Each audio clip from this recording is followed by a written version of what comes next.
She doesn't hold a candle to me, but she doesn't seem to realize that when we're in same company.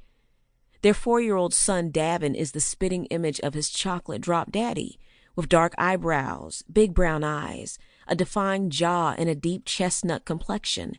He has a few facial features from his salty mama, too.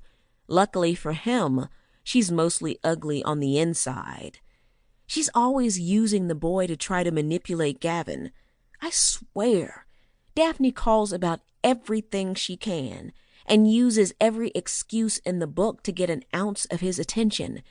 If Davin sneezes too hard, she's calling or texting Gavin like the kid has typhoid so he can come over. It irks me like nothing else.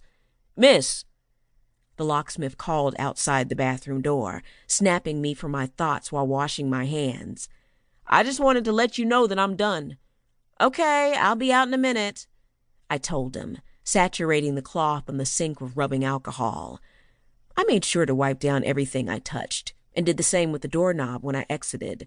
Forrest handed me the keys to the locks as I approached him. I took the wad of money from my back pocket to pay him and put the keys in there in its place. "Thank you for coming out," I told him at the door as he retrieved the rest of his tools from the porch. "You're welcome. Here's my card if you ever need my services again. 24-hour locks," he replied, handing the card to me with a polite grin. "You have a good night." "You too," I retorted, closing the door behind him. Exhaling hard, I scanned the interior of Daphne's quaint little 4-bedroom home from the foyer, laced with envy and disdain. The decorations were gaudy, incongruent, and tasteless in my opinion, but it still put my little apartment to shame.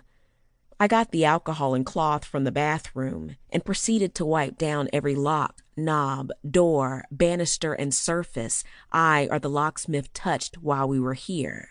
I paused momentarily, mentally playing back my movements, and nodded to myself. Satisfied that I hadn't left any evidence that could be traced back to me, I checked my Movado, ready to leave.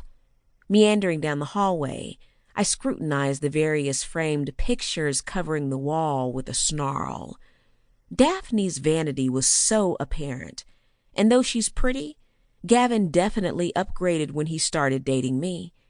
There were more pictures of her around the house than of Davin. I would understand it if she was a new mom, but the boy is 4 years old. What mom has more pictures of herself in her house than of her own kid? One photo particularly incensed me, and there was no way in hell I was leaving with it still intact. Gavin's smiling face agitated me as he stood shirtless in white linen pants, embracing a pregnant Daphne, dressed in a flimsy white linen dress. They were facing each other on a sandy beach somewhere at sunset, looking like the cover of a romance novel. I sneered at their portrait and turned around, looking for something to smash it with. Marching out of the hallway into the great room, I snatched the statue of a dolphin from the mantel and stomped back to the picture. I felt like Daphne's jovial expression was mocking me. Therefore, her stupid face was my first target. The glass shattered in the frame and the picture shifted, now hanging on by one hook instead of two. Swinging at it with the full force of my jealousy, I smashed it until the picture lay beside the fragmented glass on the floor. My adrenaline flowing, I decided not to stop there. Recalling how pissed Brent was when Valerie plowed through his wall of expensive paintings, I thought I would evoke the same emotions from Daphne. Every framed picture in my path was demolished as I attempted to avoid being cut by flying shards in the process. I was delighted that a few of my swings dented the plaster on the walls too, since damaging her property was my ultimate goal. When I was finally out of targets, I paused with the statue in my hand, bent over, out of breath and sapped. Once recomposed, I carefully made my way through the destruction, wiped my prints from the statue, and placed it back on the mantel. Looking over my handiwork from the foyer, I laughed maniacally, imagining her appalled when she came home to this mess. That is, whenever she could actually get back inside the house at all.